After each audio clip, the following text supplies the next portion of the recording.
आज के इस वीडियो में हम मां ब्रह्मचारिणी की पूजा कैसे करनी चाहिए जानेंगे। एक फूल हाथ में लेकर माता का ध्यान करें और दधाना कर पद्माभ्याम अक्षमाला कमंडलू। देवी प्रसीदतु मयि ब्रह्मचारिण्यनुत्तमा मंत्र बोलना चाहिए। इसके बाद माता को पंचामृत स्नान कराएं और फल फूल अक्षत कुमकुम सिंदूर अर्पित करें। देवी को सफेद और सुगंधित फूल चढ़ाएं। कमल का फूल भी अर्पित करना चाहिए। इसके बाद यह देवी सर्वभूतेषु मां ब्रह्मचारिणी रूपेण संस्थिता नमस्तस्य नमस्तस्य नमस्तस्य नमो नमः मंत्र का जाप करें। अब देवी मां को प्रसाद अर्पित करें, आचमन कराएं, पान सुपारी भेंट करें। अपनी जगह पर ही खड़े होकर 3 बार प्रदक्षिणा करें। घी और कपूर मिलाकर आरती करें। पूजा में त्रुटि के लिए क्षमा मांगें और प्रसाद बांटें। मां दुर्गा की नवशक्ति का दूसरा स्वरूप मां ब्रह्मचारिणी का अर्थ तपस्या से है। मां दुर्गा का यह स्वरूप भक्तों और सिद्धों को अनंत फल देने वाला होता है।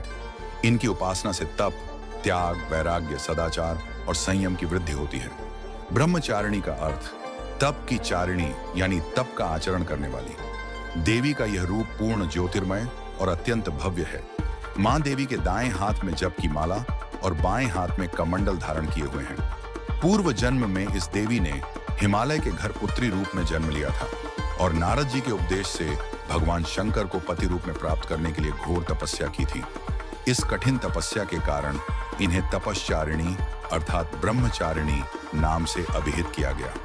1000 वर्ष तक इन्होंने केवल फल फूल खाकर बिताए और 100 वर्षों तक केवल जमीन पर रहकर शाक पर निर्वाह किया। कुछ दिनों तक कठिन उपवास रखे और खुले आकाश के नीचे वर्षा और धूप के घोर कष्ट सहे। 3000 वर्षों तक टूटे हुए बिल्व पत्र खाए और भगवान शंकर की आराधना करती रहीं। इसके बाद तो उन्होंने सूखे बिल्व पत्र खाना भी छोड़ डाल दिए। कई हजार वर्षों तक निर्जल और निराहार रहकर तपस्या करती रहीं। पत्तों को खाना छोड़ देने के कारण ही इनका नाम अपर्णा नाम पर दर्ज गया। कठिन तपस्या के कारण देवी का शरीर एकदम क्षीण हो गया। देवता, याशी, सिद्धगण, मुनि सभी ने ब्रह्मचारिणी की तपस्या को अभूतपूर्व पुण्य कृत्य बताया, सराहना की और कहा, हे देवी, आज तक किसी ने इस तरह की कठोर तपस्या नहीं की। यह तुम्ही से ही संभव थी। तुम्हारी मनोकामना परिपूर्ण होगी और भगवान चंद्रमौली शिव जी तुम्हें पति रूप में प्राप्त होंगे। अब तपस्या छोड़ दचकर घर लौट जाओ। जल्द ही तुम्हारे पिता तुम्हें बुलाने आ रहे हैं। इस देवी की कथा का सार यह है कि जीवन के कठिन संघर्षों में भी मन विचलित नहीं होना चाहिए।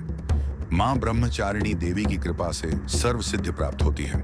दुर्गा पूजा के दूसरे दिन देवी के इसी स्वरूप की उपासना की जाती है।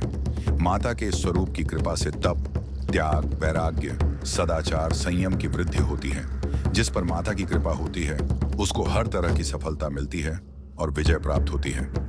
इस दिन ऐसी कन्याओं का पूजन करना चाहिए जिनका विवाह तय हो गया हो लेकिन शादी न हुई हो।